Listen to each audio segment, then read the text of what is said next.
Good afternoon, my friends. I hope all of you are having an awesome, fantastic day, and hello from right outside of Universal Orlando property. So, a common question that I've been receiving lately down in the comments from you guys is, Dev, can you show us some good affordable hotels near Universal but off Universal property? I am going to be doing a little bit of an experiment in today's video. So I'm going to show you 3 to 4 different hotels in this general area. We can actually see the Universal Orlando parking garage right here, and then behind me you have the Orlando Premium Outlet. So this is actually in a really good location. Now, the hotels that I'm going to be showing you guys, they're all walkable to Universal Orlando, so there's no transportation needed. I did go ahead and park my car here at the Hyatt Place, or the Hyatt House. I've never heard of that hotel name before, but it's here. Now keep in mind, you do have to cross a pretty busy road in order to get over to the parks, called Kirkman Road and Major Boulevard. But I believe since I'm right here next to the DoubleTree,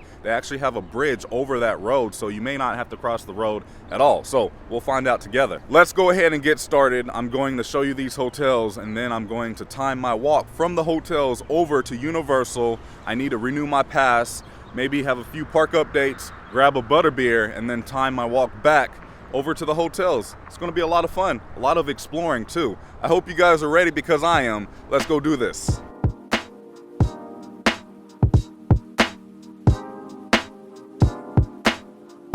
All right, the first few hotels I'm going to be showing you guys is here at the Hyatt Place and the Hyatt House. I guess 2 completely different hotels, but under the same name. This is a 3-star hotel, and right now it has a 4.3 star rating, and as of today this is going for $75 a night. As I was doing my research, this hotel offers theme park shuttles over to Universal Orlando. Right next door from the Hyatt, you can find the Holiday Inn and Suites. This is another 3-star hotel, and it has a 3.7 star rating, and right now this is going for $71 a night. Keep this in mind, if you want to stay here at the Holiday Inn, they do charge $20 a night for parking. So once you kind of add up $71 plus $20, you might want to look into staying at the Endless Summer Resort, not that far away, and it's a Universal Value Resort. I've stayed there many times. I do really enjoy that hotel, both dockside and surfside. This hotel offers free shuttles over to Universal if you don't want to walk, and apparently no resort fees, so that's good to know. Plus, there's a Fridays right next door. Just to be honest with you guys, if you ever see a place that looks like this, that says they sell discounted tickets at a low cost, please stay away. That is a tourist trap. Plus, look at the roof. I mean, come on. I'm just looking out for you guys. But no shame to the business. I'm now coming up on the DoubleTree, and I know a lot of you guys have personally stayed here. Now, to be honest, I've been hearing a mixture of good and bad reviews about this hotel. I've never stayed here, but maybe one day. But I mean, look how close you are to Universal. We can actually see the Universal sign right there, the parking garage. So we're very close. Another thing to keep in mind is there are plenty of other nearby hotels, like there's a Holiday Inn Express right over here, a Hampton Inn, you have a Clarion right there, and a lot of these other hotels that's a little further away, they don't charge you for parking. Oh nice, looks like you have a iRide trolley stop here that will pretty much take you wherever you need to go, from the Orlando International Premium Outlets all the way to Icon Park, Point Orlando, International Drive, SeaWorld, and then the other Vineland Premium Outlets near Disney. Oh, here comes one right now. I need to do a video on this pretty soon, so stay tuned. But this is a good option if you don't have your own form of transportation. Okay, I am now coming up on the busy road, which is Kirkman, which is in this direction. You have the Universal Orlando sign right there, and then Major Boulevard, which is in this direction. And there is a bridge that is offered right outside of the DoubleTree by Hilton, so you don't have to worry about crossing the busy road. And here we are right outside of the DoubleTree by Hilton. This is a 3-star hotel, and it has a 4.2 star rating. And right now this is going for $77 a night. Keep in mind, you do have to pay for parking. Self-parking is $23 a night, and valet is $29 a night. I did just verify they do offer shuttles over to Universal. Something else to keep in mind, if you are planning on staying at any of these hotels that I am showing you and you don't have your own form of transportation, you can find some food places right down here. There's a McDonald's, there's a Wendy's, an Outback Steakhouse, a Kobe, a Walgreens. So you have a lot of options in this direction, and it's all walkable. And if you walk out this way, this will lead you right to this bridge to take you over to Universal Orlando. And as far as the Hyatt and the Holiday Inn that I showed you guys, you'll just come out, cross the street here, Major Boulevard, and then you have access to this bridge to take you right over. I did go ahead and start the timer from the DoubleTree. Right now it's going on 3 minutes from the front entrance of the DoubleTree. The other two hotels maybe add 5 to 6 minutes on the time that I'm going to end with. But yeah, it's gonna be a nice walk, not crowded at all. I'm so happy I don't have to worry about crossing Kirkman Road with this bridge. This is fantastic. Just like that, I am now crossing over Kirkman Road. This is really nice. I just made it across the bridge and I am now officially on Universal Orlando property. We can see the sign right there. I made it. I first started at the Hyatt right there. Then you have the Holiday Inn. I just walked down, across the street, over the bridge, and here we are. Not that bad at all. It was supposed to rain today, but it ended up being pretty warm outside. You know, right now, in the months of January and February, here in Central Florida, it's supposed to be our winter. So it's technically supposed to be somewhat cold outside, but it feels like springtime. I'm not complaining. This is pretty nice. It is a lot nicer here on Universal property as far as landscaping goes, but Kirkman was right there, the bridge was right there, and look at this. We can see Portofino Bay, which is a deluxe hotel on Universal property, and it looks like these are like grapevines of some sort, just to match the theming of Portofino Bay. I wanted to circle back to my landscaping comment. Now, obviously, when you stay on property at any of the theme parks, at their hotels, it's going to be a lot nicer and a little safer. Not saying like off Universal property it's not nice and safe, but you may see some like graffiti, some trash on the road. Don't let that discourage you. It's still safe. No one messes with you. No one said anything to me. It's been a very smooth walk over, and I'm just walking alone. So keep that in mind. But you know, just walking from the other side of Kirkman, and now I'm here on Universal property, I can definitely tell a huge difference as far as the landscaping and just the appearance. I have now made it to Universal Boulevard. We can see the Hard Rock Hotel, which is another Universal Deluxe hotel right there. And then City Walk should just be right over here. We can see the Universal parking garage right there.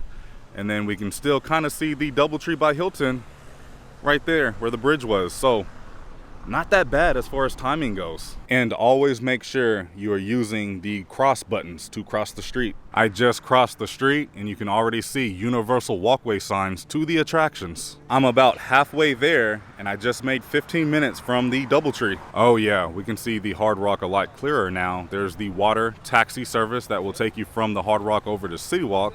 And then we have the waterway, and then we can see City Walk right there. Here's the Universal Valet if you want to valet your car. Looks like I'm going to cross this street and up and over to the bridge to get me over to City Walk. I do really appreciate that Universal has placed signs ever since I first got on Universal property, just to make it more clear for you to see and make sure you know where you're going. So this is actually working out pretty well, because I'm now at the front entrance where you first will drop off your car for valet.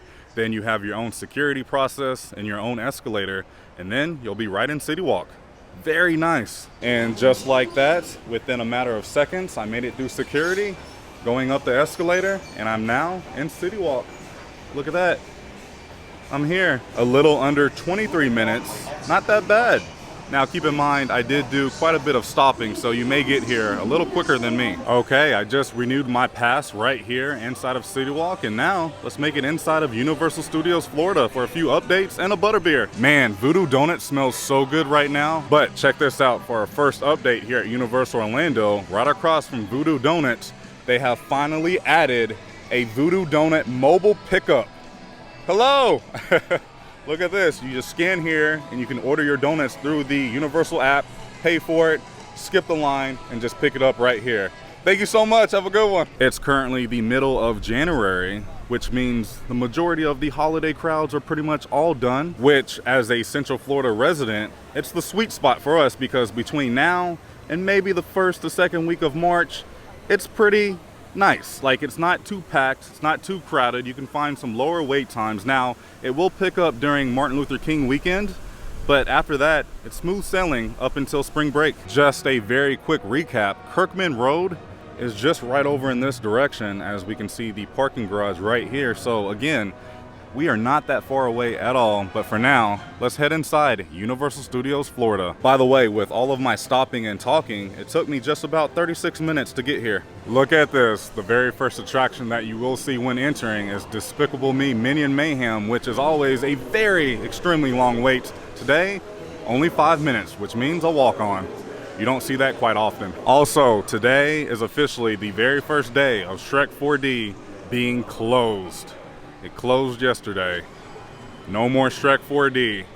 But the construction walls are up, which that kind of leads me to believe they may be turning this attraction into a second Minion ride, because Despicable Me makes Universal so much money between them and Harry Potter, and just by the artwork here, that may be true. The other rumor was this was going to be the Secret Life of Pets ride that you could find at Universal Hollywood, but I don't know. However, some good news. Looks like you can still meet Donkey here at the meet and greet, which I still believe Shrek will come out for meet and greets as well, but right now it's just Donkey with no line. One thing that I really love about Universal Orlando and appreciate is the amount of special events that they offer throughout the year, like Halloween Horror Nights and the Christmas activities featuring Macy's, etc.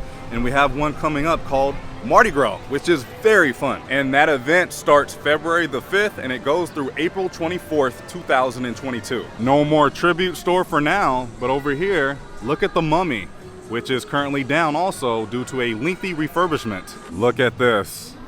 And this attraction will be down through the middle of summer, if not longer. They're doing a lot apparently. All the construction walls are up. Man, this kind of stinks just because I really love Revenge of the Mummy, and this is a attraction that I always try to ride when I'm inside of the park.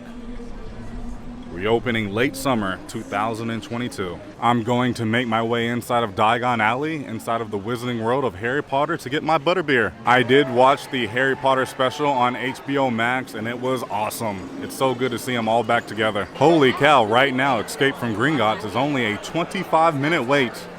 All right, let me go put my stuff inside of a locker and hop in line. I did go ahead and hop in the single rider line. I have switched over to my iPhone. Look at this view. This never gets old. And the single rider line was a straight walk-on. Look at that. Sorry about that. Harry, what are you doing here? Get them out of here. There's going to be trouble. Remember imposters. They set up defenses against us.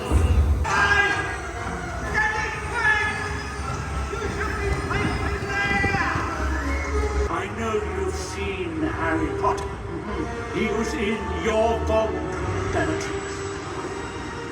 I thought I got rid of you, Muggle woman. Where's the cover? Where did you go? He was in your vault, Bellatrix. I love that ride. It is always so fun, but now it's butterbeer time. Here's a quick look at their menu. I think I'm going with regular butterbeer today. The frozen, it's decent. I do like hot butterbeer. Pretty much everything is pretty good here. You can also get butterbeer ice cream and some beers, some fire whiskey. Oh yes, this is my reward for walking today. It's so good. I highly recommend this. It's definitely the best here. For my last park update for today, which brings me here to the former home of the Fear Factor live show, and during Halloween Horror Nights, Universal would always have some sort of extra show here during the event, but now it's been closed for quite some time. This is going to be demolished completely, and the rumor is this is going to be an expansion of the Wizarding World of Harry Potter with an all-new ride. I mean, how cool would it be if this rumor is true? And it does make sense just because Diagon Alley is just right here. The Wizarding World of Harry Potter is all right there. I hope this is true. Universal hasn't really said much about it, but I'm sure we could be expecting some kind of update or announcement within the next few months. But I think I'm going to start making my way out and head back to my car, and I'm going to go ahead and time it on the way back because it looks like a rainstorm may be moving in. As I'm about to exit the park, I'm going to go ahead and start my timer and see how long it takes me to get back to my car from inside of the park. Start. I just left City Walk and I'm now heading back to Valet, but I wanted to show you guys there's a sign that says Kirkman Road. You just follow this sign and then you'll see a Valet sign, and then you just head down these stairs or the escalator. There's Valet. I found another sign that says walkway to Universal Boulevard, and we'll just continue down this sidewalk. Is it just me, or can you guys relate to this? Every time I park somewhere that's not that familiar to me, I always worry, like, I hope my car's still there. I'm sure it is. I'm sure it's fine, but it's always a thought that I have. I'm about to cross Universal Boulevard and head back to Kirkman Road. We can already see the DoubleTree right there. I can hear the Universal music from inside of the parking garage all the way out here. That's pretty cool. I made it to the bridge in just 15 minutes and 30 seconds, so not that bad. Mind you, I'm not really stopping on the way back, so I think I'm going to get to my car a lot faster than getting over to Universal. I made it across the bridge and we can kind of see the outlet mall right there. We can see the Nike logo kind of right there off in the distance. Now from my car, you can walk to the outlet mall in like another 10 or 15 minutes. So again, this is a great location if you're looking to stay here close to Universal, but off Universal property. We're in the end game. I just have to cross one more street and I should be there within the next 5 minutes. I almost got hit twice, no big deal, but I made it. I'm across the street. There's the Holiday Inn and the Hyatt Place just right there, and I can see my car. We're all good. Just under 25 minutes to make it back. Not bad at all. The walking distance was just a little bit more than a mile. Also, keep in mind, if you are planning on visiting Walt Disney World, if you're staying in this area, a lift will cost you about $18 to $20, so not that bad at all, and you're still in a really good location. And just like that, I made it back to where I first started. What a fantastic day. I hope this video helped you guys make a few decisions if you guys are looking to stay close to Universal, but still at a pretty affordable price with some pretty good amenities. Now, I will be doing another video on this subject matter of other nearby good affordable hotels in the area. I just wanted to make this video just because all of the hotels I just showed you are in walking distance. If you enjoy Universal content, stay tuned because I will be covering so much of Universal this year because Universal is the place to be in 2022. If you did find this video helpful and useful, please go ahead and give it a big thumbs up because it really does help out the channel in so many different ways. I do have a question for you. Have any of you ever stayed at any of the hotels that I just showed you guys? Did you like it? Did you hate it? What did you think? Or have you stayed at any of the other nearby hotels? Thank you so much for watching today's video. I love you guys and YouTube. I'll see you in the next video. Prince Charming out. Goodbye. I ain't feeling lonely, and I wanna admit it's time to end the ride. Fading it too slowly, were those gonna lift me up this time? You were the only one who got me tripping up inside.